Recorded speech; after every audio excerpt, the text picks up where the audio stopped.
Mikey and his magic middies. Will they get you over the line this season? Will Jake have Tedesco this week? Maxi, the consistent keeper. Ryan Hadley, Australia's next test fast bowler. Timmy, the 2020 SuperCoach champion. And Savs, the Newcastle. Tommy Turbo tragic. Are you ready for some football? We're ready for some football, baby. All right. Here we go. You're now listening to the SuperCoach Experience podcast. What is up, everyone? We are back here in the SuperCoach Experience for Sunday night recap. It's taken us a couple of rounds to get into it, but we're here ready to recap round 3. And I'm here with the man, the myth, the legend, Brandon Savage, coach of the James Salmons. How are you, Savage?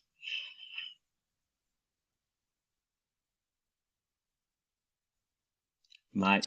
Terrible start. Maxi, I am glad to be on this side of the mic. It's been a long time. You started the Sunday pods last year at about this time, maybe a tad later. And I think for a long time, I was planning to be on this side of the mic, and it's finally happened in 2023. I'm great, though. How are you? Back from your London trip?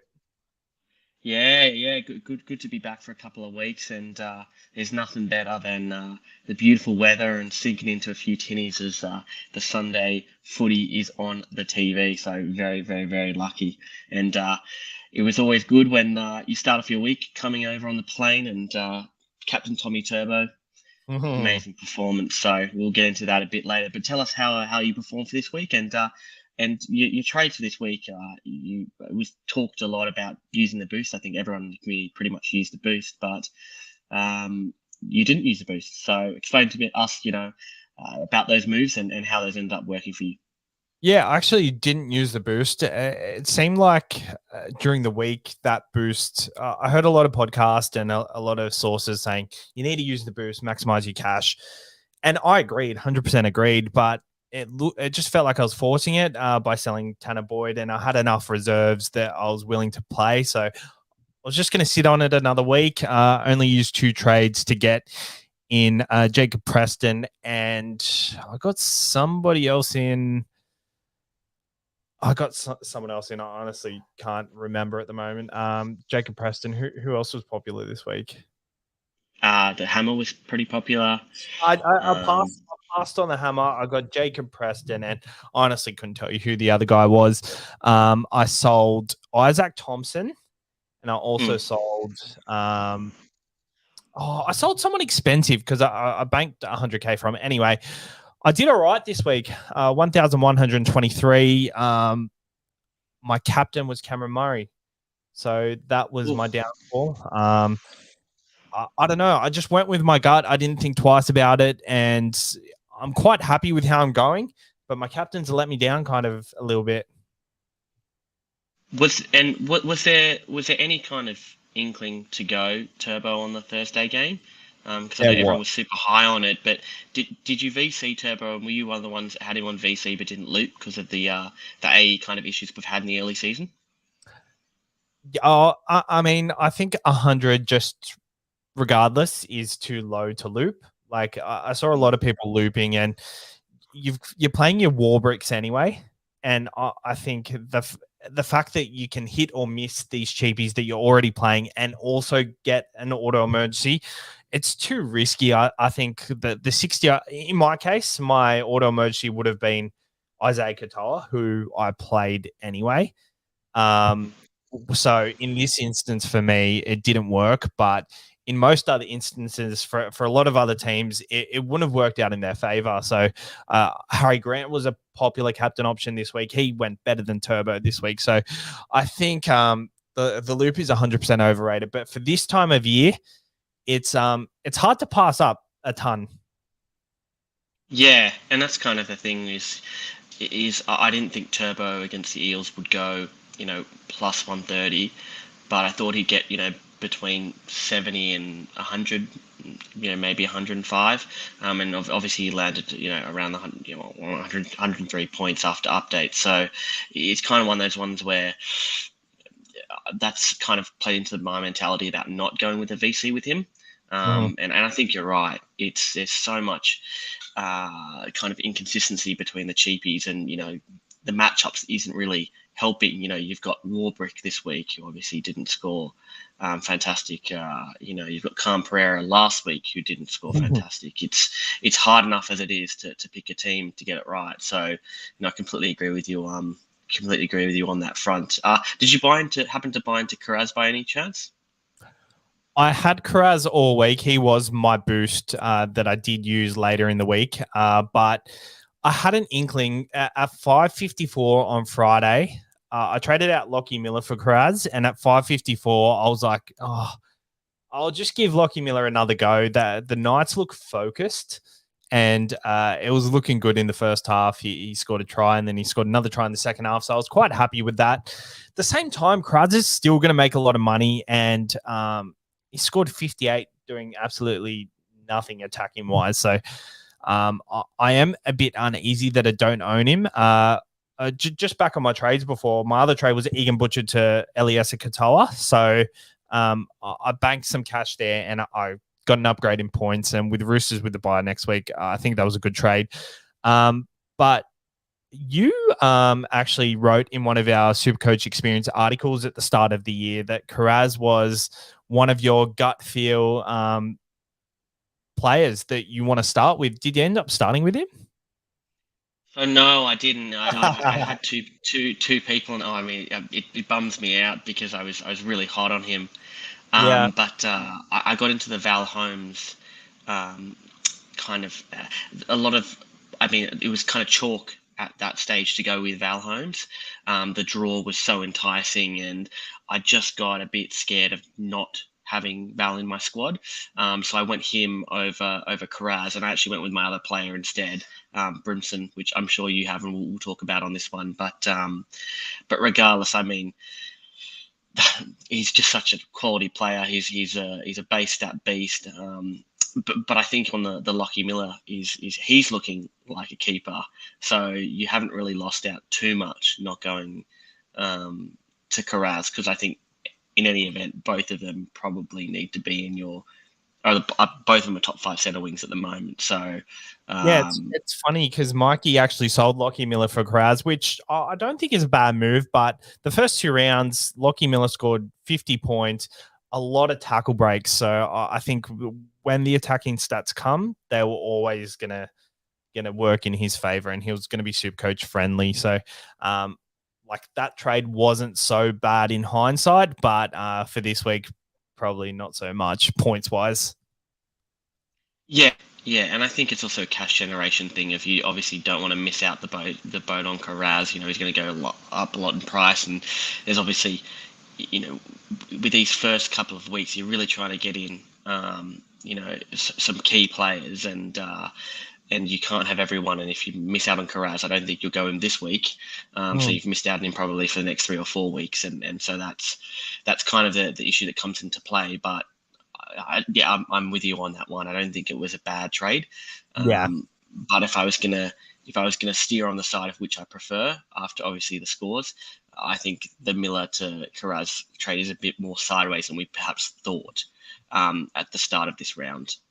So I think you've obviously played that well in. From my team, I scored 1,062, so a smidge below you, Savs. I captained Tommy Turbo on the Thursday, as I said before, which started me off really, really well. So my trades were I brought in Karaz for Thompson. I brought in Sonny Luke for Cheese, and then which was quite a interesting trade, and we'll get into that a little bit later. And then my last trade was Jacob Preston in for Jackson Ford. And I suppose the hooker trade is kind of one that I want to discuss with you. Is I was either going to go Teddy to Walsh or the hooker trade. And I actually reversed out of the Teddy to Walsh trade, thinking Walsh had the game of his life and scored 105. there's got to be a low score in him. And until about 65th minute of that game, I was looking like an absolute mastermind. But Walsh came in, trumps, and I guess that's the life of SuperCoach.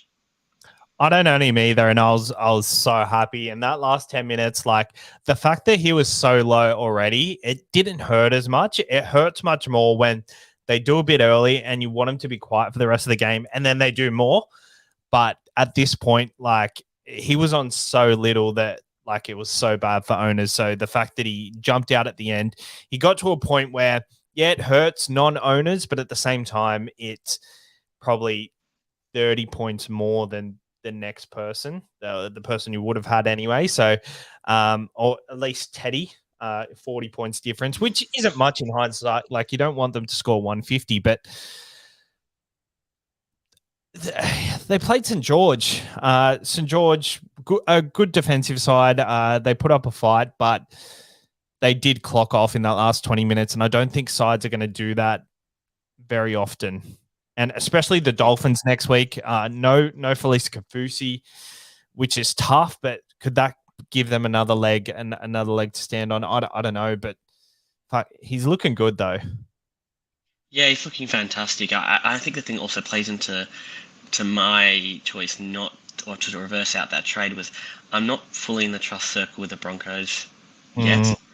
As a side, and that's kind of where I thought is, these games seemed easy on paper, but yeah, also the last 6 or 7 rounds of last season seemed like easy on paper, but unfortunately they didn't come through for the side. But anyway, I'm sure we'll get onto the Broncos and Reece Walsh later. So without further ado, let's jump into the recaps of the scores. So we have on Thursday night a great game between Manly and Parramatta.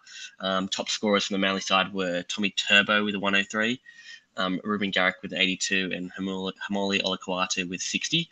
And on the Eels side of the ball, we had Dylan Brown with 88, Gutho with 84, and Sivo with a 73. I suppose the big talking point for me for this one is Ruben Garrick. If I could have swung Teddy to Garrick this week and made the money work, I would have done that trade. He's obviously had a good score in the first round, I think of about 100 odd, combined with an 82. Is he someone you'd prioritize this week as an early centre wing fullback move, or does the mixed draw for Manly concern you? I think definitely the mixed draw does concern me. I think Manly, like as Manly fans, obviously we're a bit one-sided with our bias on Manly, but I think they're looking hot this year, and I think against any side he's going to do well against. But I don't think he's a priority.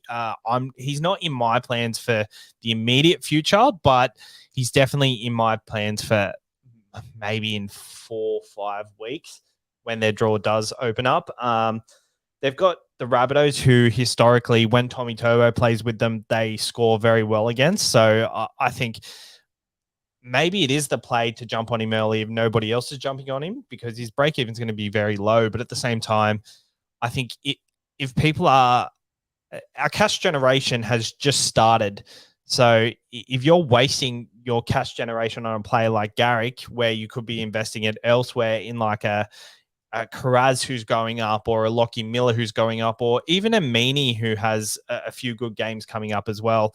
I know Meaney's probably more expensive than you want him to be, but there are these players beside Garrick who have good roles in their side who are in a different position to Garrick, or in the same position, but they're in a different role, whereas we know what we're going to get from Garrick against certain sides. So yeah, in hindsight, it's a tough one.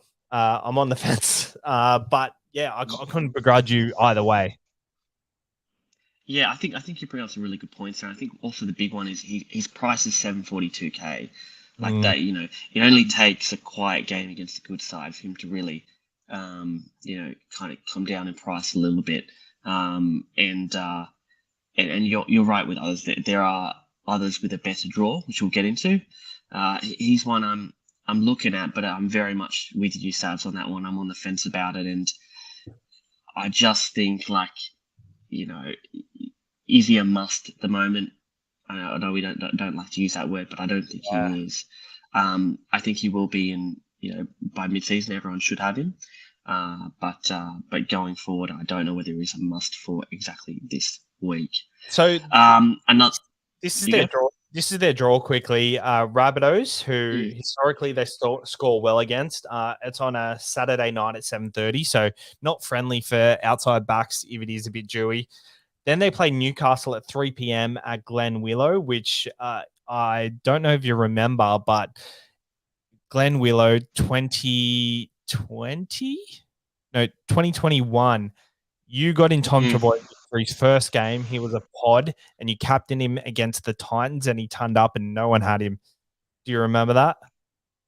No, I don't. It was the year he won the Daily M medal, and then after that, he just got tons in a row. And that was the year he went crazy. But his first game, you got him in, and you captained him off the bat, and everyone was too scared to have him. But he just started on fire. Yeah. So yeah. So maybe their draw over the next few weeks is a bit more friendly than it looks. They do go into Penrith and Melbourne though, but how they've been playing, maybe it's a bit easier than we give it credit for. With Tommy Turbo, sorry, I'm steering the conversation elsewhere, but he looked much better. Yeah. I mean, there's all this second year, third year kind of chat. I still think there's another level to him. Yeah, for sure. But we're talking he had obviously had the first assist to the Garrick try, and then obviously his try. That was early on in the game. And obviously he had the kick try without a line break, but he seems like with the right opposition, he can get back into easy 130s, 140s with the touchdown to play he's going. And that Newcastle matchup next week, if Garrick is nowhere near the top 3 traded in this week, I think you've really got to consider him, because if he is a pod, then you want a slice of that. Yeah, and I mean, there's obviously we've talked about the positives and the negatives of someone like Garrick, but yes, he can have that 40 game in him, but it just there is a valid point in saying that if we score, say, 18 points, chances are one of them is going through Garrick. It's just one of the plays which is working for us, and it just feels like you could set yourself as a massive point of difference with someone like Garrick on your side, because people are going to be scared off the price tag and the potential inconsistency, and as you talked about before, the potential for kind of going back on the cash generation you've made with all these fantastic cheapies we've got. So I think it goes towards your initial point, which is we are incredibly on the fence about Garrick. It's a complicated one. We're going to have a think about further. For sure. Peter Johnson here says, think you're bringing Garrick next week to partner Holmes and Miller. Schuster creating so much space for Turbo. Looking forward to getting Garrick. Schuster, he's another one we should talk about. Yeah, 59 points. Looked really good. He looked like the Shuey of old. And I still think he was probably performing at about 7 out of 10 of what he can perform. So, I mean, do you own him? And if you don't own him, would you potentially be looking to bring him in early? Whether it's in your second row or whether it's in your 5/8, based on the potential matchup that we've got coming up? I don't own him, but my plans were never to get him until his third game, but I'll be very tempted to get him this week. He looked very fit, and his style of play, like Cooper Johns, looked like he was going to kind of challenge Schuster for that 6th role, but he's come in and he adds another dimension to that, but he's playing exactly what Cooper Johns was doing well and more. So he's creating more than Cooper did, but he's also digging the line very deep, which is, I don't know, like a lot of people did talk about his no-look pass and he should stop doing it. No way. The way he's running into the line and then throwing it out the back, just no look, like that's going to give so much space for Turbo, and Turbo Daily M this year would not surprise me. Yeah, and I think the good thing about Shuey is he was varying it up a lot. Like he'd dig into the line, you'd think, oh, he's obviously going to go no look and going to go back, and then he'd throw a short ball to like the second rower who'd almost bust the line, and I think that really helped uh, with the creation of the attacking opportunities that we had. I think that's only just going to get better with weeks to come. So, I mean, it's great for Manly as a whole, but I think when you bring him in the third game, we could seriously be looking at him being in our top 17s depending on matchup. So I think that's really, really, really good. Whereas a lot of people were thinking, maybe he's going to be a bit of a plodder, a bit of an inconsistent one. He seems like a guy who's going to score pretty consistently, 40 to 70s and maybe a little bit more depending on matchup, which is always a fantastic one. On the Eel side, one I want to pick your brain about is Dylan Brown with an 88. A lot of people are a bit pissed off with Adam Dwayne's performance and potentially looking to move off him, and also with Bremo's performance for those of us who have him. Is he one you're seriously considering this week? And if so, give us a kind of wrap on him. Well, Parramatta actually have Penrith this week, so I'm not considering him this week, but I think their draw does open up in a couple of weeks, but at the same time, I think his price is just too much at the moment, and it looked like we had an abundance of 5'8" options, but now it's looking like maybe Josh Schuster is just the guy you put in there for now and then load up everywhere else. Dewey's performance, I guess we'll get to that, but less than impressive. Yeah, I don't know. I think Dylan Brown, he's definitely going to be one in the conversation for the end of the year, but we've got to give players like Dewey another chance or another few chances at least, because we know what he can do. And we haven't got Dylan Brown for a reason to start the season. So I think he's someone to watch over the next couple of weeks. And is the time right? But I mean, they play all three major bye rounds. So I think you really have to consider someone like Dylan Brown sooner rather than later before everybody gets him. Yeah, it's a tough one, but yeah, I think you're right about giving the 5'8" that we've got. I mean, I might be selling Brumo this week, but your Deweys and the Brumos, there is an argument obviously to hold for another couple of weeks and see how it goes before bringing someone like Dylan Brown in. So definitely with you on that one. Another one I just want to talk about, Steel Harud on YouTube commented that Parramatta realised they had a bench the same week a captain Hopgood. So Jermaine Hopgood only played about, I think it was 54 minutes. Do you think this is, especially with Madison coming back this week, is this a sign of things to come for Jermaine Hopgood, or is this they played him a lot the first 2 weeks, they were giving him a bit of a rest, it's going to end out more along the lines of a 60 to 70 minute player? Well, the first 2 weeks, they did not use one player off the bench each time for 0 minutes. So that cannot be sustainable for the rest of the season unless they're choosing someone like Jake Arthur. So I don't like it. I don't like what he's doing, but that being said, when Hopgood was off the field, they scored more points. So maybe there's something in that. Like, yeah, we love him as a SuperCoach option and he's a goer, but Parramatta are not used to his style yet. It seems they're used to kind of a bit more vanilla and doing an offload is open for them in certain plays and stuff, but he just plays eyes up and throws the offload whenever he wants. And they're not ready for it most of the time. And it kind of puts them out and they're all confused and stuff. So maybe we've got to wait a bit on Hopgood just to see how he gels with the side. And I think they will get there eventually, but maybe a few teething issues early. And he's definitely not someone I would consider sitting on the bench sooner rather than later. But I guess with Matto back, it's something to think about.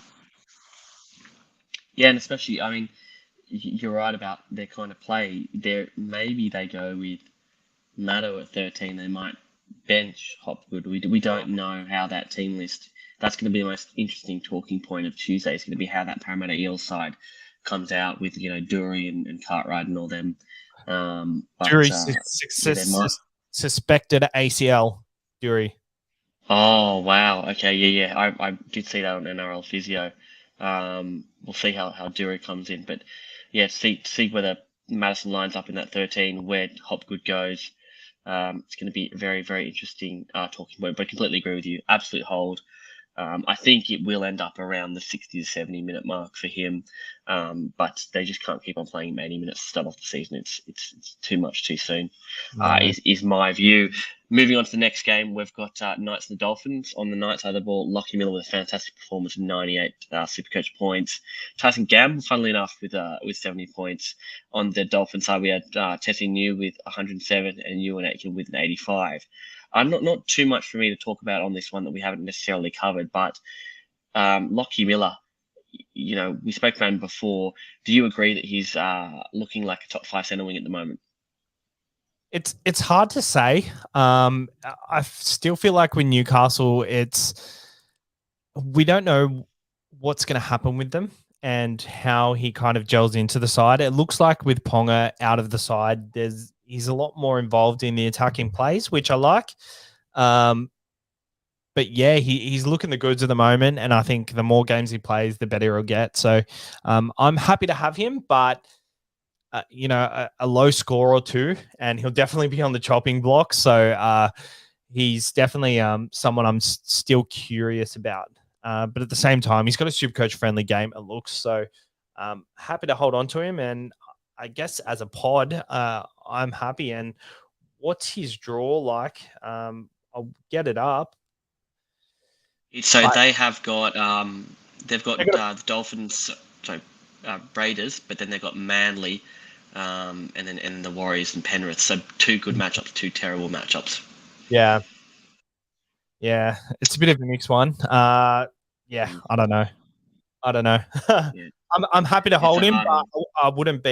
I probably wouldn't be buying him because he'd be above 600K this week.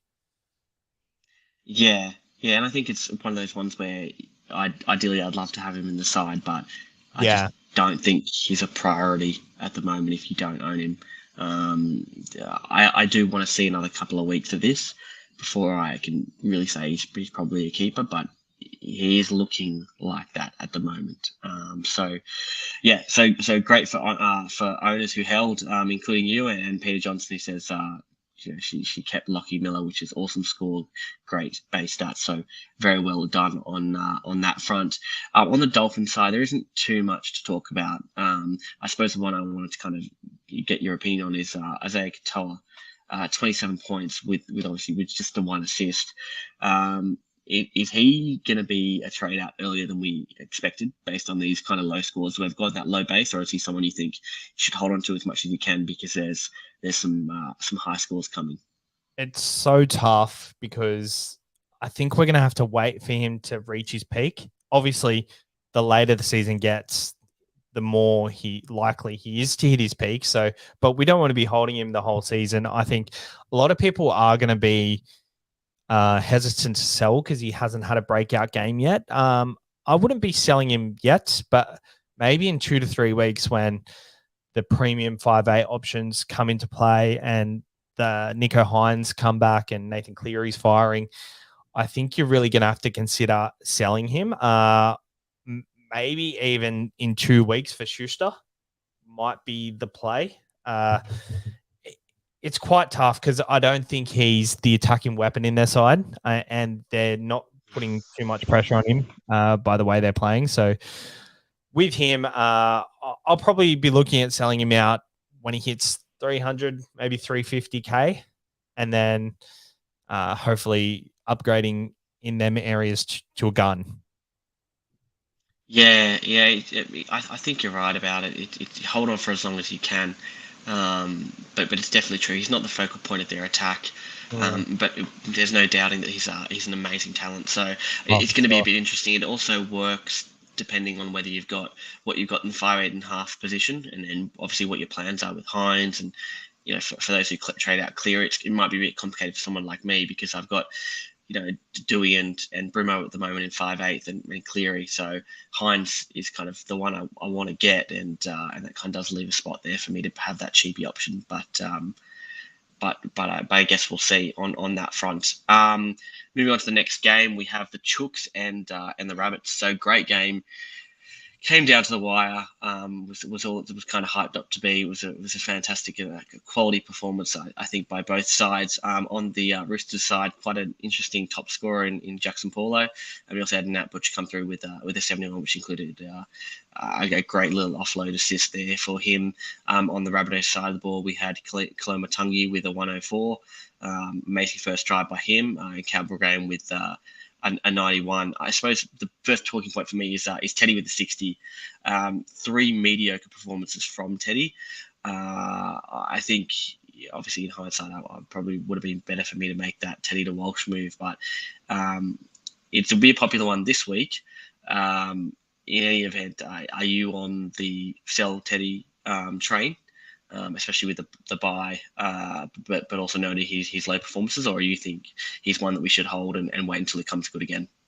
So I don't have him. I've been vocal about that Yeah. on the podcast. I knew these first 2 matchups I was quite scared of, and then after that, the draw obviously toughened up a bit. But with Teddy, he loses 60K now with that 60 performance, and he goes into a bye next week. So if you didn't sell him the week just gone, it's going to be tricky for owners what to do with him. A lot of people will sell this week because he has a bye. I guarantee that. And I don't begrudge them, because that amount of money sitting on your bench and potentially leaking money the next week is going to be detrimental to your side. But my plan, I have Brimson, and my plan is to get Tedesco in after the bye, because he does this every year. Like, he does it every year. He starts with mediocre performances and then he warms into the season and everyone's like, oh, shit, Teddy's gone off. I've just sold him. It happens every year and people do not learn. They're just looking at like one-eyed goggles thinking, no, you got to start with Teddy because he averages this. Well, he doesn't average this at the start of the season. He warms into the season and his best period is always between rounds 5 and 6 to the origin period, and then the origin period to the end.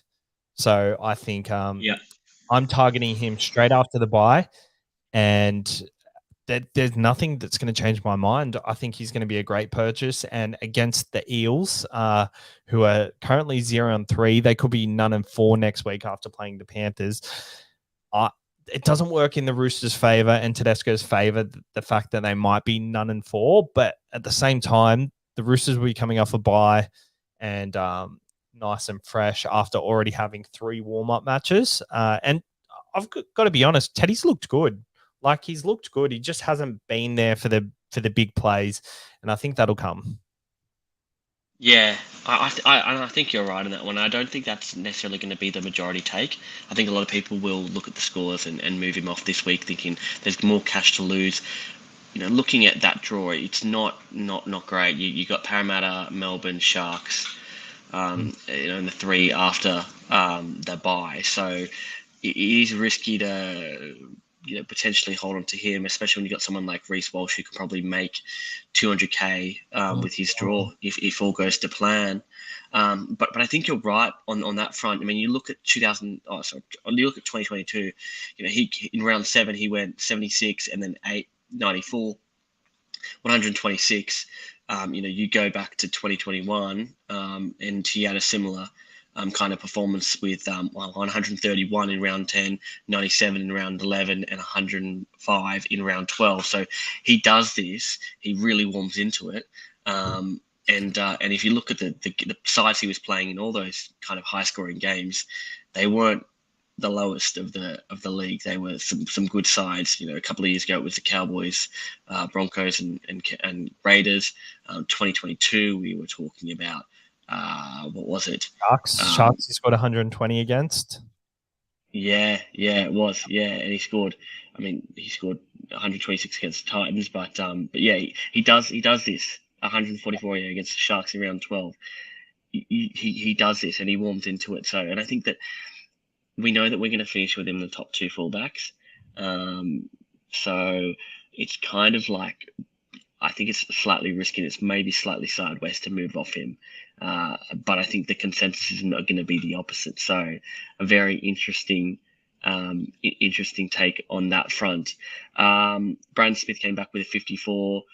If you didn't sell this week, say, which was I wasn't originally going to sell him, would you now hold on to Cheese given he's had that first price drop, or would you continue to look to move on, noting he's not playing that necessarily big minute role we thought he would?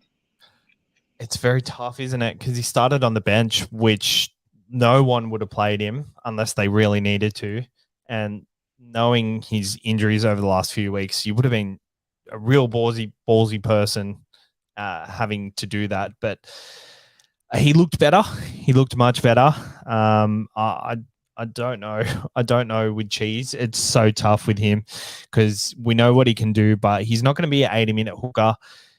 And I think there's not much value there with the role he's playing. And Jake Turpin, knowing they have a ready-made hooker there for service, I think he might be the impact guy, but it's very tough. We don't know what Robinson is going to do. Like he was signed a big signing to come over, so I don't know if they're going to stick with that or whether he'll be happy to stick with that as well.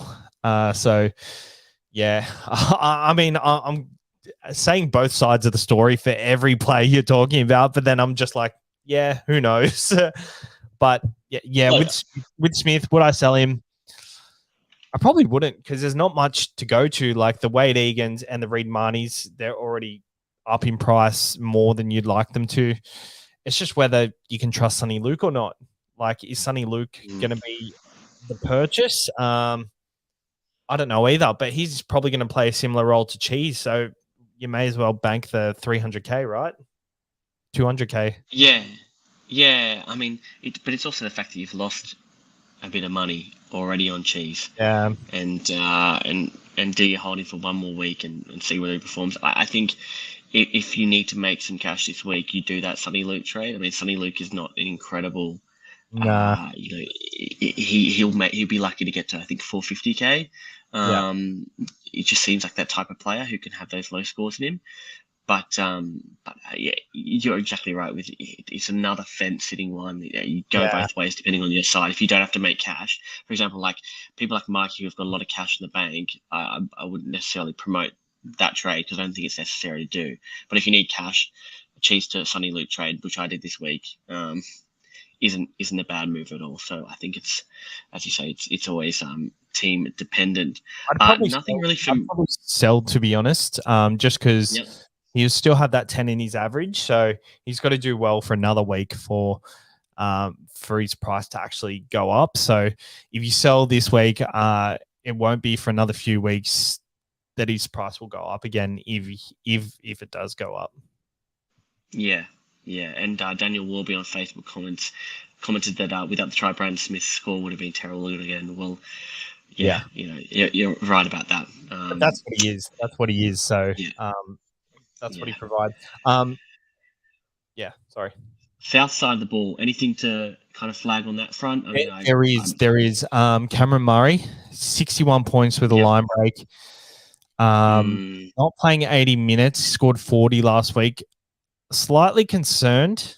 Kolomatangi has been coming into the middle for that period and looking good. I think this might be a set game plan from Demetrio to either ease him into the season. I don't know. He played 80 minutes in the first week, so I don't know what the go is. But Kolomatangi looks like the premium second rower in the Rabbitohs side, not Cameron Murray. Yeah, it's seeming like it. I mean, it's looked that way. Maybe it was a game plan thing for the Chooks, but yeah, I mean, Kolomatangi's looking fantastic. Obviously, he runs an excellent line, and it's confusing in such an important game for Murray to only play 67. I think it's the same thing with, and I think that's where you're getting to is to say, obviously, you hold someone like him, but yeah, it's not the surefire, top two. Second rower we thought we were getting when we bought into him. It might be a bit more of a bumpy ride than we perhaps thought. Well, Cameron Murray is he's definitely a sell prior to Origin. in my opinion, anyway. So is it more of the case? Do you do it now rather than later? Because if he's getting 67 minutes, I know you don't like to call, like 60 points is good, but he scored a line break, and it is slightly worrying that his base is down. I think what I flagged is in the first half, he hadn't even run. I think he had 8 runs for 16 meters. He's playing that ball playing role, which he does fantastically, but has Cameron Murray changed his game, which is less Supercoach friendly? Is he going in the Jake Trbojevic route under Des Hasler? He might well be, and it's kind of it's a gift and the curse for people with the skill level that these kind of 13s have. But I think you got to give it a game or two more before you kind of make that decision for sure. The thing about him, which always plays well, is he's kind of matchup proof. In the harder games, he often performs better, and they do have Manly and Melbourne in the next 2, and those would be some really good games. You'd think that they, after just coming up short against the Chooks, that they would really go for it in both games. Yeah. But let's hope it comes through, because it's a hard one. If you sell him now, or in a week's time, and he comes back to the Cameron Murray we know and love, it's a hard one to kind of push. Yeah. But still an important concern, which I think people will gloss over, but it needs to be made. I mean, if you thought Cameron Murray with a line break last year, you'd be looking at 80, mid 85. To get 61 with a line break is concerning for sure. It's not even the score; it's just what I saw, and because I captained him, obviously I was watching him closely. He ended up with 114 meters with 13 runs, no offloads. Yeah, which are very un-Cameron Murray-like. So he's obviously made his decision before he's gone to the line, whether he's passing or not, and he's not getting that offload point. So I don't doubt Cameron Murray as a player or a purchase, but yeah, slightly worrying, but all good for now. Yeah, valid concern though. On to the next game, we had the Titans with kind of a shock performance against the Melbourne Storm, 38-34. I suppose the key ones here, Harry Grant with 105, which was great. Obviously, pretty decent captain percentage there. Nick Meaney, who is the one that I'll talk to you about, 103.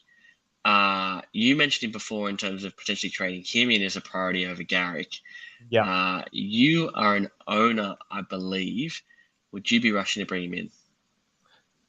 Oh, it's so tough because with someone like him, he's not exciting like these other players. Like Garrick, just seems like he gets his points because he's a bit stronger than the other wingers. Like he gets over players, whereas Nick Meaney kind of gets tackled but falls over the line. Like he's in the right place at the right time, and he's a really fit guy, so he's always going to be in the right position to score points. But he's a goal kicker as well, so the fact that Melbourne scored 34 points, like he got to kick goals on top of that, so his double would have been a 75 if he wasn't kicking goals. So I wouldn't be rushing to get him in. It will be tough not to own him this week though, because they do play the Tigers at home.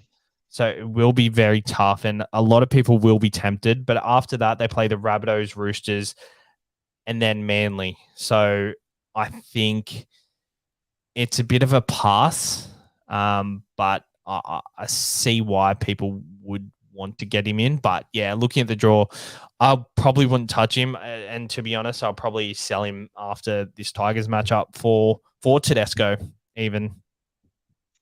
Interesting. I mean, I think you're right on that front. It's just a switch up in the draw, and we know that he is a very matchup kind of dependent for sure player. And I think the Storm are generally going to be a bit less, I would say, dominant. They have been in previous years, obviously with what's happened with Munster, and obviously Pappenhausen and Imes, that sort. So there's a lot of injuries in that side. albeit the one that giving rise to many starting at fullback. So I think if you are an owner, you literally lap him up. He's a potential VC the option this week, or maybe a C. I think of all the games Storm to come out and really put in a performance, it's going to be against the Tigers. Yeah, that's true. But I think if you're a non-owner, then you wait. Maybe look when the draw clears up a little bit. On the Titans side of the ball, Brian Kelly with 65, Khan Pereira with 65 too. I suppose we talked about it before. AJ Brimson with a 56. Now that I believe he had 2 assists, one on a kick and maybe one on another pass. Yeah. He seems like he's got the talent to literally come out with hundreds, but even a side that scores 38 points in a side like the Titans, which is so inconsistent, it's really concerning me to have him come out and score just 56 in a matchup like this. Because we all know the Titans are a side that can put up 12 points, and that's that. So for me, I'm actually looking to sell this week. Are you on the same kind of frame? I was looking at selling after this week. I was going to give him this week against the Cowboys because I think the Cowboys have kind of been leaking a little bit of points. So I'm happy to give him this week, but I don't think I'll hold him for after the bye because I think that's where his draw toughens up. And that I think that was always the plan anyway, to sell him when their bye comes, and players like Tanner Boyd as well. Like, you can't hold on to someone like him for another week where you could be going down to a Sonny Luke or another halfback like a Schuster through Katoa, or even on the other side of the park, Jonah Pezzett. He looked good, and Jerome Hughes is out for a couple of weeks now, and so is Cameron Munster. So he's another good buy too. So yeah, I think AJ is definitely a sell either this week or next week. I couldn't begrudge anyone for doing it, but yeah, 2 try assists. You would like more from him. It looks like he scores more too, doesn't it? Like every run he takes, it looks like there's a tackle bust or 2 in there, but it just doesn't translate enough to SuperCoach. Like, there's probably too many chefs in the kitchen at the Titans now for him to flourish. Yeah, I think you're right on that front. And I think it's concerning, especially when you don't trust the side, you don't trust the coach, but then you've got Kieran Foran being subbed off for Jaden Campbell, and just stuff like that, which doesn't instill a lot of confidence in having an asset. And Brimo is not a cheap player. We started him because we thought he was going to come out with some hundreds. So yeah, look, it's either this week or next week for me, but good to know that you're actually on the same path there. Don't get me wrong. Don't get me wrong. Anything else? He's passed. Like he's as a buy, it's a pass for me. Like, he's done probably what I would have expected from him at least to hold on to him. Just because he's got that attacking stats, and I know if he doesn't get them, he's going to score low, but he's got the attacking stats, and I'm happy with that. It didn't pay off massively, but he's still outscored Burton in the first 3 weeks. He's outscored even Tedesco in the first 3 weeks. So I'm pretty happy with starting with Brimson at a cheaper price than Tedesco, because I started with him at fullback. He's now in 5'8". So the fact that I can sell him for the same price, he goes down like 10 grand maybe, but the fact that I can sell him for that price still, I'm happy. Yeah. Of all the options that were kind of chalk, I mean, that was the move. It was either Burton. You either started really with Burton and Dewey, or Brimo and Dewey. So we ended up better on that front. Yeah. So you can't be too sad about that. On to the next matchup, we had kind of again another shock performance, and that's why we love footy, between the Cowboys and the Warriors. I'm just going to get it out of the way first. Marcelo Montoya, Savs, your man, 118 points. Oh God, this hurts so much. So I was out.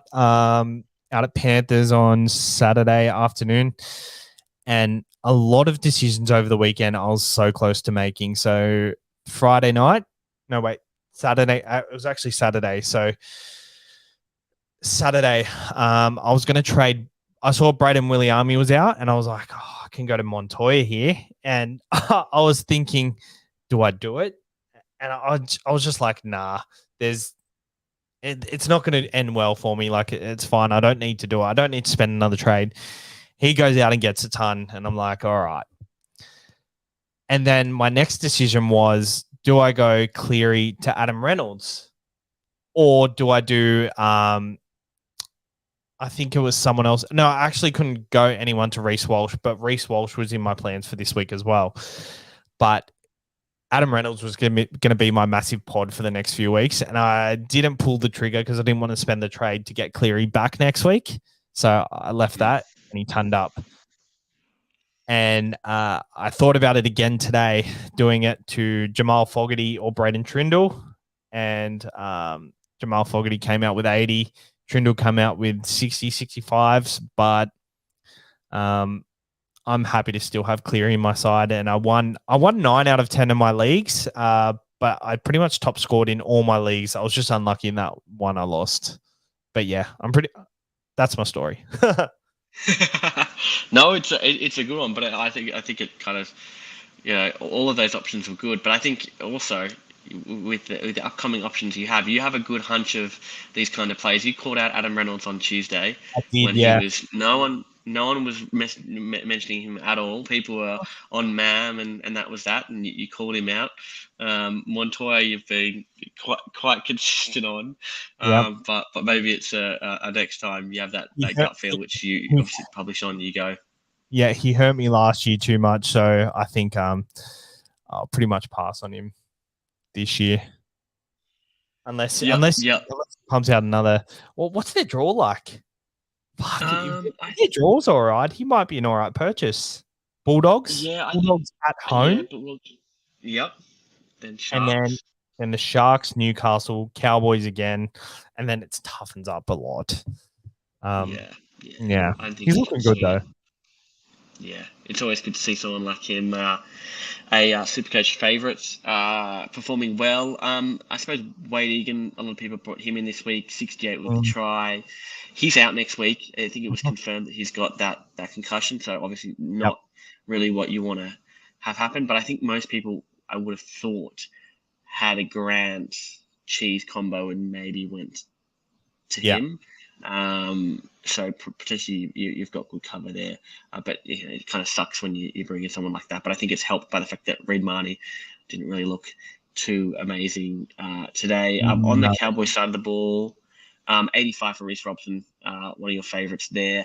The two people I want to speak about is Valentine Holmes with 57. Cowboys aren't looking fantastic. Obviously not performing well. At his price, is he someone you're looking to move on, or is 57 you really considering it a luxury? And on the Ruben Cotter side of the one, this might be kind of a two-pronged question. 42, that's not what you want at someone of his price range in the front row forward position. So let's go with the first one. Valentine Holmes, are you concerned severely, and would you be looking to move him out? With Valentine Holmes, I think out of my center wings this week, he was the one I would have sold to get Carraz.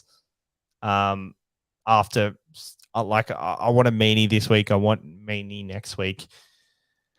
But just locking in a player for the year is just it's too good to pass up on. He's going to be someone in your trade plans eventually.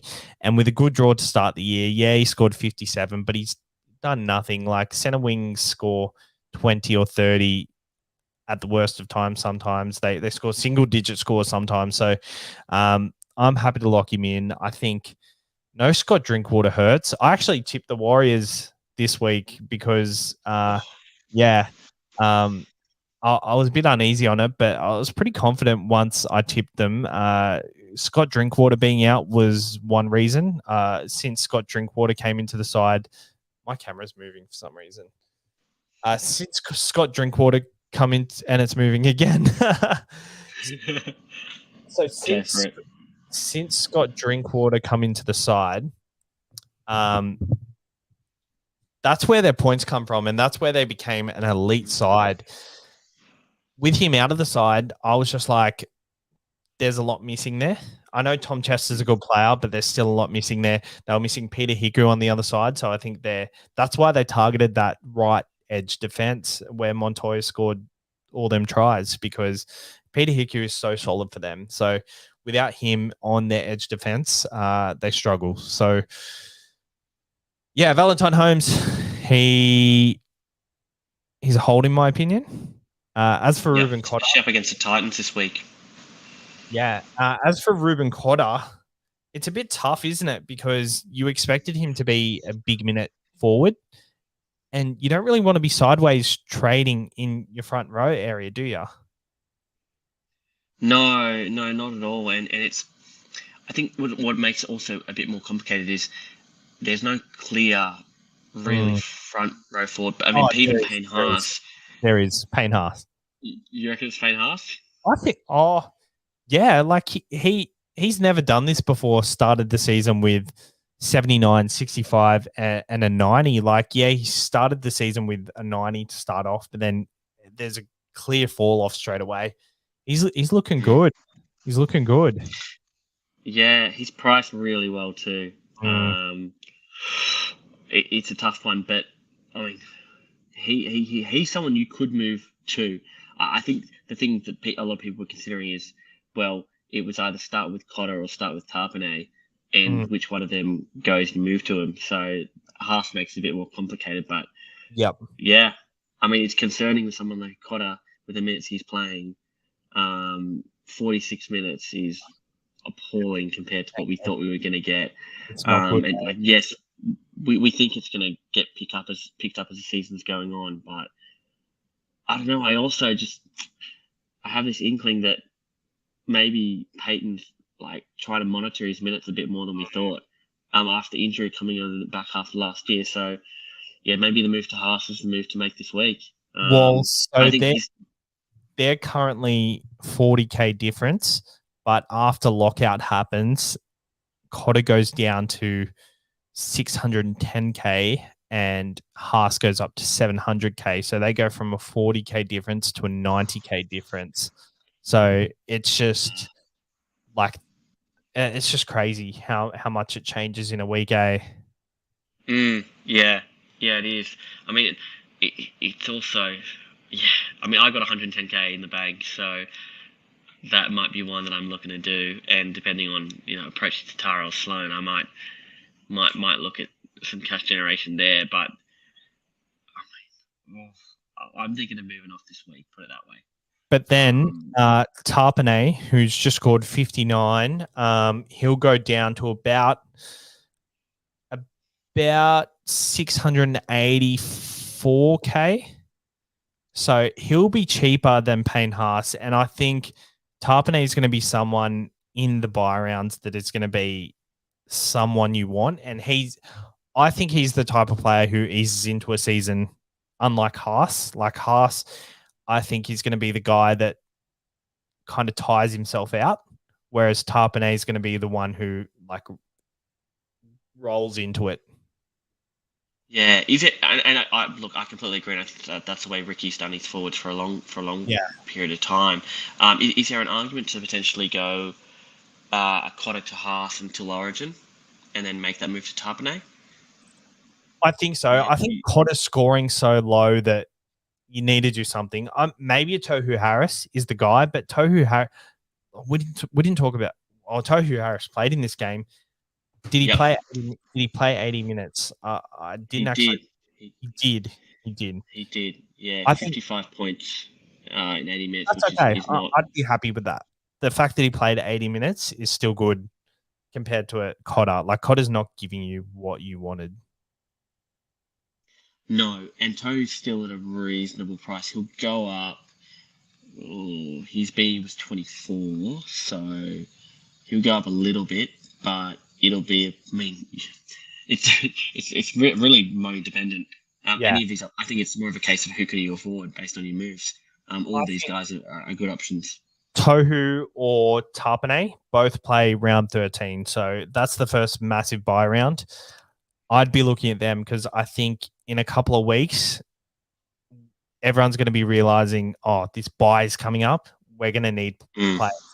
Do it now with players that are already showing enough. Like Tohu, he would have been a must-have any other week if it wasn't in the first 3 weeks. But the fact that it wasn't, like, cheapies were priorities. But I think with Tohu and Tarpanay, like Tarpanay, nobody is getting him in. He's going to absolutely skyrocket at some point. So, it's a tough one. Like with all them three, you could flip a coin and they're all good. Like they all score well for you, but I don't think Cotter's the guy. And that being said, Cotter could ease into it as well. Like maybe he's easing into an 80-minute role as well. I heard a quote at the start of the season that he was looking at playing 80 minutes. But with the Cowboys front row and forward pack, is it even possible? Like they're stacked. Yeah. And I mean, their forwards are lifting too. They have, and that's kind of the patent system. So, yeah, I think you got to move off him now, and if it comes into fruition, you kind of want you put your hand in the air and say, look, I'll get him back in. But I just think you, as you said, with Tohu and Tarpanay and Haas, you got some options there. Yeah. I don't think there's one surefire front row forward, but still they're all good options, which means I think you probably move off him. So on to the next game, we had Broncos and Dragons. Obviously, we spoke. You mentioned previously about Adam Reynolds. 100 points, came out really, really well. You spoke about him. Obviously, it was pre this score, but after this, looking at this score, would you consider bringing him in? Not now. I think he would have been a 1 week play for me. For like selling Cleary and getting Cleary back. But for people who have a spot available there, the next 3 weeks for him, it could be a play. They play the Dolphins at home, but it's technically their away game. It's at Suncorp. And then they play the Tigers at home and then the Raiders at home. And then they play the Titans, Parramatta, and the Rabbitohs. So, it's not so much about him being a massive, like, long stint play. It's a very short-term play, and I think it's already passed for mine. So last week was the week to get him. He goes on these runs for like 2 or 3 weeks, and you don't want to get him in. He'll get 100 and then get 25. That's just not appealing. Like, the 100's good, and if you trade him out after 100, that's great, but he's not the kind of player that keeps it up for a season long. Like he goes through these little stretches. Yeah, seems like you've missed the boat in that one. But for those who went on and listened to Sav's Tuesday pick, then well in. Listen to myself, Well, hopefully it helped someone out there who got on that beautiful advice that you gave. Second play we've spoken about is kind of Reece Walsh. We've obviously had our opinions about Teddy and what he does, but if you are dead set certain on selling Teddy, is Reece Walsh your man, with obviously the good almost, I'd say, ton and close to a ton, and a pretty good draw. And the potential for cash generation, then to move off onto another, keeper, whether it be Hines through Jules or Hines on a Jewel this year. So, to another fullback, maybe Latrell. Is he the guy you'd be looking for? I guess for the same reasons for the draw, as I said, as Reynolds, for the same reasons, he's very appealing. Like, he looks like the guy where they get their points from. He's always there. Like that try that he scored where he dived and had a cramp. He was nowhere to be seen in the play. Like, he passed it to Tony Staggs, and then I think he got held up by a defender or something. But he saw the ball bounce and he just came running. So he's always going to be in position to score tries. And the fact that they've got Adam Reynolds as their halfback, he's always going to have his fullback in a good position. Just look what he did with Cody Walker in 2020, or 2021, whatever year it was, where he had that massive year. I think he's going to be very similar for Reece Walsh as he was for Cody Walker. So it is scary. He was on 0 at halftime. That was scary.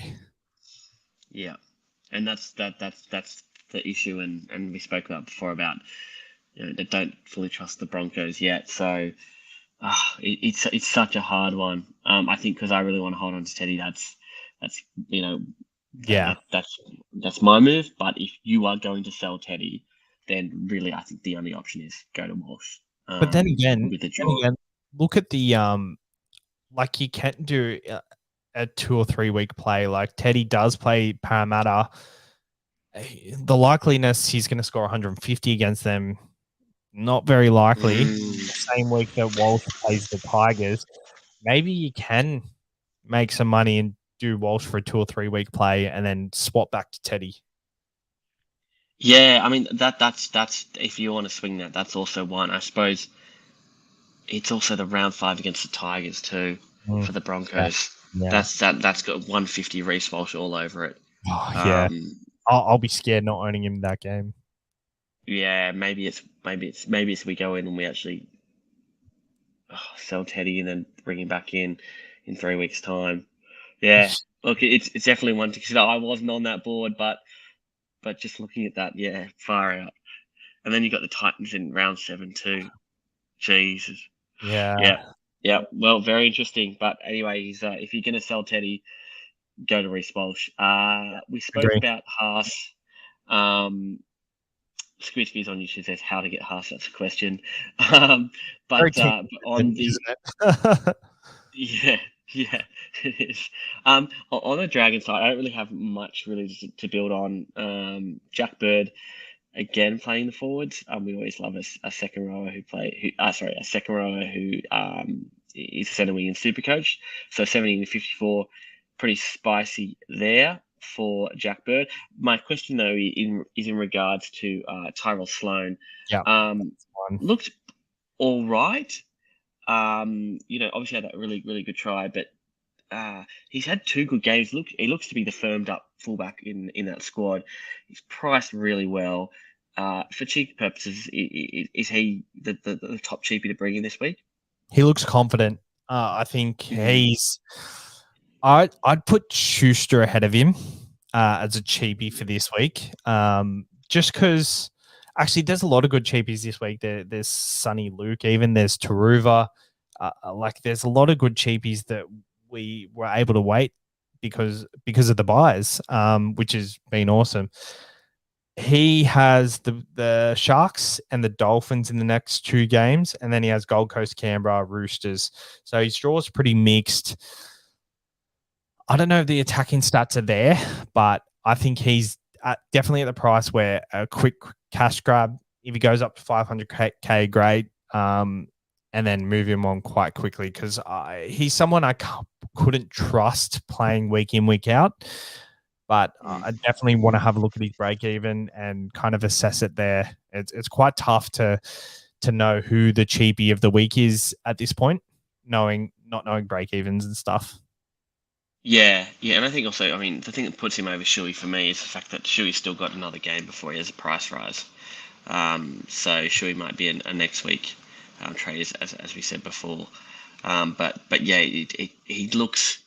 he's shown enough in the first 2 weeks to show that he's a quality trade in. I suppose it's if you don't have your Sonny Lukes and other cheapies. I'm sure most of the Penrith cheapies are covered. But there's going to be some sides out there that don't have them. So yeah, I think it's also obviously team dependent. Moving on to the next game, we've got Bulldogs and Tigers. Fantastic, performances by unusual suspects with Brent Naden scoring a 91. But on the Bulldogs side, I mean, those of you who played Alamotti were rewarded with 71 points. Matt Burton owners who held on 69. Fantastic, really, really good performance there. Despite it's probably not the height or the peaks of what you were necessarily looking for. I suppose on this one, Jacob Preston, 58, Carraz with a 58. The person I'm really looking at is Reed Marnie with a 53. Now, that did have a line break assist and a try assist for the Matt Burton try, which was borderline, if I'm not mistaken. Yeah, it really was, yeah. I mean, you probably brought him in this week, but if you brought him in this week, I don't think that fills you with lots of confidence seeing a performance like that, knowing that Reed Marnie is very reliant on attacking stats. You're on kind of the same path that the Marnie move is potentially not the best one to make. Yeah, so I had him in all week, and then I went cold on it last second just because I was playing Jacob Preston. I didn't really need another reserve, and I was playing Bryce Cartwright as well, and I was pretty confident he'd get a 50, 55. So with Reed Marnie, I just went cold on him just because last year, just reminded me of last year, what he can produce. Like for a hooker, his base stats are not quite there, and he really does need the attacking stats to score well. Yeah, that's 30 points without any attacking stats, which he could lose. And I think the first two games was a lot of it's a lot of like emotionally driven points. Like the Dolphins the first week they played, like they were always going to be up for it and always going to be up for the challenge because it's the first game in their history. With Reed Marnie, these were his first two games in a Bulldogs jumper. As that wears off, I think we'll see more of what Reed Marnie is going to be about. And could this be what it is, or is the first two rounds more of an example? We don't know. We've kind of got to see a bit more from him, I reckon. Yeah, I mean, I was not really sold on him. I think he's just relies too much on attacking stats, and I know that the Bulldogs are going to be better, but we've had a sample size. The Eels were good in years past, and he didn't score fantastic with them. Yes, he has a lot more license to kind of to play his hand a lot more in the Bulldogs offense, but I still don't think it's I don't think he's a top 3 hooker. I'd much prefer to go to a Reece Robson over him, but I suppose you're not going to bring him in after that performance. On the Tiger side of the ball, Utikamanu 52 is pretty good. Not really too much talk about. I suppose John Bateman 42 didn't look particularly great in his debut. I was looking at him as a potential trade-in once he kind of got up to speed, but it seems like it's potentially, especially in the Tiger squad, it's going to take a lot longer than we thought. Dewey was bad today, so I think that really affected John Bateman. But like Bateman still scored 42, which, like, considering he was terrible, it's not terrible. Dewey kind of threw a lot of hospital balls to him and didn't really give him the early ball he needs. So I don't know what they're going to do there. Maybe. I don't know what was doing with the Tigers putting Dewey back to fullback mid-game, Staines on the wing, taking Nofaluma off and putting Wakeham in at halfback. Like, I don't know what that was about, but I think the Tigers are in a bit of shambles. That Tim Sheen thinks he knows how to coach like he used to, and I don't think he has it anymore. Like he's kind of lost it. It seems like there's a lot of mouths talking and a lot of things happening and nothing's happening on the field. So yeah, I don't know about the Tigers. Looks really rogue. I mean, are you out on Dewey or are you giving him another week? Oh no, I'll definitely keep Dewey. I like Dewey and I like him as a Supercoach option, but if the Tigers are going to mess with him and move him out of position, then I'm off that. I don't think that's good for him. I think he's got to play 5'8". Fullback, you can give him a goal at fullback, but I still think 5'8's his position. Yeah. I think you're right in that regard. It's just concerning when you got a player that's that expensive in a side that's that awful. Yeah. The thing about Dewey is this is the worst game I've seen him play for a very, very long while. So hopefully that's kind of... He was under an injury cloud all week, wasn't he? Like there was rumors he was out all week, and a lot of people had prepped their sides for it. But like maybe it just affected him. So I'm happy to give him a week or two because he's usually the best player in their side every week. So he can have an off game here and there, and we should be able to forgive him because he's got such a super coach friendly game. Yeah, and Sheens did say, I think it was on Friday, that he was 50%. It's 50-50 whether he was going to play, so it's probably pretty serious. Yeah. So that is playing in his favour, although... I just don't get why would you put him at fullback if he was under an injury cloud? Like the fullback, you have to do more work. Well, like more less defensive work, but fuck, maybe that's why they did it. More runs. What injury was it? Do you know what injury it was? I don't know. Actually, I think there was never read into it, eh? No, because it was a rumor that was out of the Tigers Discord, saying that he was out and they were 1 for 1 on their mail, but I don't think that was actually indicated what it was. Okay. Dewey and Bateman. I'm just looking at the NRL physios page and just having a look. Okay, here we go. Foot bruising. So it was something to do with his foot. So I get why he probably had an off game, but at the same time, why are you putting more Ks into his legs by making him play fullback? Like that just doesn't make sense to me. It seems like a club that just doesn't know what's going on. Yeah, I think you're right in that. Maybe give him a couple of weeks, but yeah, it's super concerning from a Tigers perspective. And I'm only really comfortable owning someone like a Stefano, who really just doesn't really do anything great, but doesn't do anything really bad. And he'll go up to, I think, in mid 450s by the time you want to kind of get rid of him. He's getting the minutes though. He's getting the minutes though, so I'm very happy with Stefano. He's looking good. Yeah, the work rate will increase, and the fact that he's getting the minutes is golden. But do you sell him soon? Do you sell him when he peaks because he scored a try? I don't know. I think there's more tries for him. Yeah, I think so too. But then it's like the Tigers. It's a complicated thing. There's also complicated factors in like Joe O. Joe O was, I brought him in as a keeper last year, and he's off the bench now playing 30 minutes. He's in the doghouse. So it's just there's so many things moving in this side that I think if he goes to 450, you just got to move him on. Just take the safe route with the Tigers. Which brings us to the last game of the round. Raiders and Sharks. Raiders trumping the Sharks 24-20. Corey Horsman with a great game with 101. Starling backing up a good round one performance with a 94. Nikora. Is it Nikora or Nikora? Nikora with a 77. Ronaldo with 66. Teague Wilton with 59. Pretty good. I mean, I'm pretty happy to hold him. With Hines back, I think he's going to take his game to a next level. Give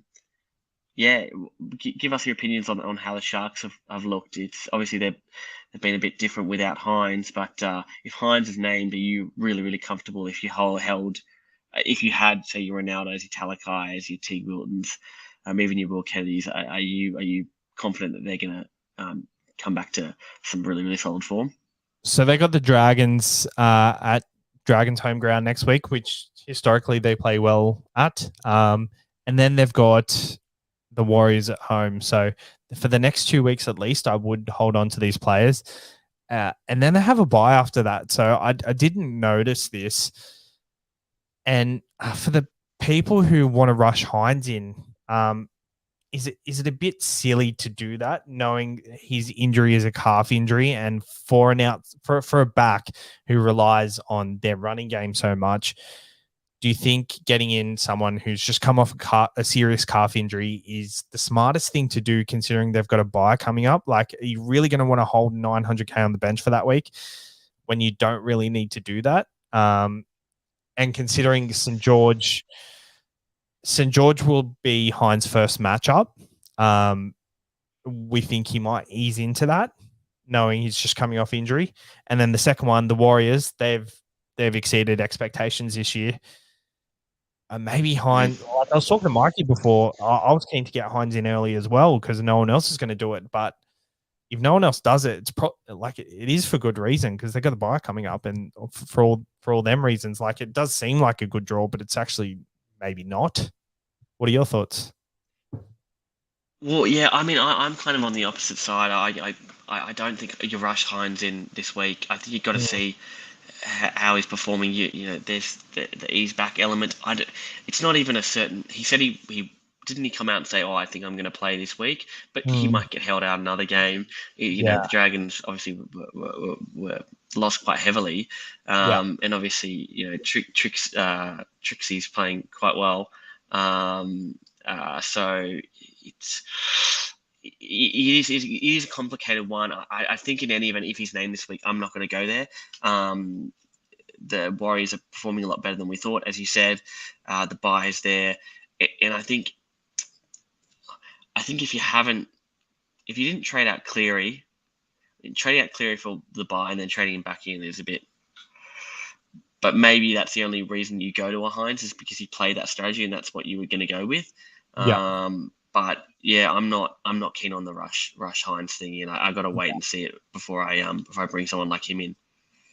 I think he's going to fit in nicely though. Like I think the Sharks have been good without being great, and I think he's just kind of the missing piece. They have leaked a lot more points than I would have expected them to. So, like we were talking before about the Roosters, how they have the Sharks, who's kind of a tough draw.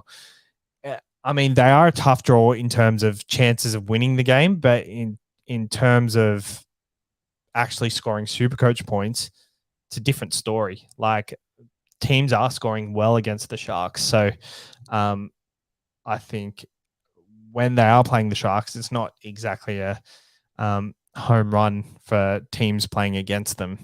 So like even we were talking about Tyrell Sloan before. They're playing the Sharks this week. Maybe he's not the worst trading because the Sharks haven't been defensively brilliant this year. Yeah, it's a complicated one. I think if you've got Sharks assets, you hold on to them. If Hines is back this week, it's pretty all right. It's a fine enough matchup to hold on to. You know, your Ronaldo Mulitalos, your Nikaras, if you got it, even your Ramians and Talakais, hold on to them. But yeah, it's I just got to see how it happens with Hines coming back because it does impact their squad, and there is a potential for those assets to be like clear holds, and keep us going forward if Hines comes back and sort of side slots into what we saw last year. On the Raiders, not really that much to talk about. Tarpane with 59, we spoke about him previously. Unless you've got anything on the Raiders, probably get in a couple of questions and then we pack it up for the night. Yeah, I think I was going to say Jamal Fogarty. Is there anything on the just Fogarty? Yeah. Talk to me about Jamal Fogarty. Just like 78 points. Just like if you're playing that halfback roulette, obviously with Hines back, you want to have Cleary and Hines, but maybe for the bye period with someone like him goal kicking, he has a potential to have a ceiling for a couple of games. So I'd keep an eye on him just as someone to maybe get him for a week or two based on matchup or around the bye period. And also for the, where was I? Oh, Tom Starling at hooker. Danny Levi went down today and Tom Starling scored 94. He's actually done really well this year and he's going to go up in price. He scored 73.48 and he's gone and got 94. So he's going to go up to like 480K, maybe 500K. So it's probably a bit much, to be honest, because I don't think he'll come off the bench next week again, assuming Zach Wolford starts. But he's always very interesting when their main hooker goes down because he's got such a SuperCoach friendly game. Yeah, and he's always looking for to burrow through. That's the thing about him. Loves a good run. He's closest thing almost to Cook that we've got in the game. So definitely agree on that one. We'll answer 2 or 3 questions. Beautiful. All right, so first one probably comes from Daniel Warby. What do you reckon the par is for this week? We like to talk about in the recap, kind of give an initial guise to what we think the par is. Do you think it's about 1,000, as Alex Balgowan has mentioned, or do you think it's potentially a bit higher? A tad more, maybe like 1,050. Maybe 1,040. I think it probably lands about that. It also depends because like there's not really a par score at the moment because everyone's so close together in points and it's just so spread over thousands of ranks. So like par, it just depends where you are, I guess. Like 10 points could mean 1,000 ranks. It's crazy. Yeah, I think if you scored less than 1,000, you're probably looking at a red arrow, broadly speaking. Depending on where you are. But yeah, I mean, it was a hard week. I mean, there's people who captained Turbo and still ended up at sub 1,000, which is interesting. James Austin said I straight captained Turbo and still got 975, which is I mean, it happens. It was a very, very weird scoring week. James Christoph says Welch was disappointing this week to Haas. So we didn't speak about Christian Welch. I think it was 33 in 25 minutes, if I'm not mistaken. It was something around that. So 25 and 33 minutes. I mean, we spoke about front row forwards this week. You're firmly in the camp that, would you say Tarpanay or Toe before Haas? Oh, I wouldn't, but I have Haas, so maybe I'm just like kind of thinking who my priority is. I don't know what it feels like not to own Haas, like whether the feeling is like, is he going to hurt you? I don't think he's going to hurt you. Like a front row is not going to hurt you. So I think, Tohu Harris and Joe Tapane are definitely up there. I'd probably go, they'd be a similar price, both of them. Yeah. It's such a tough one. It's so fun. I'm tempted to almost go Haas because I think he's going to be talk and everyone's going to want to bring him in, and there's a potential for you to get left behind if you don't have him.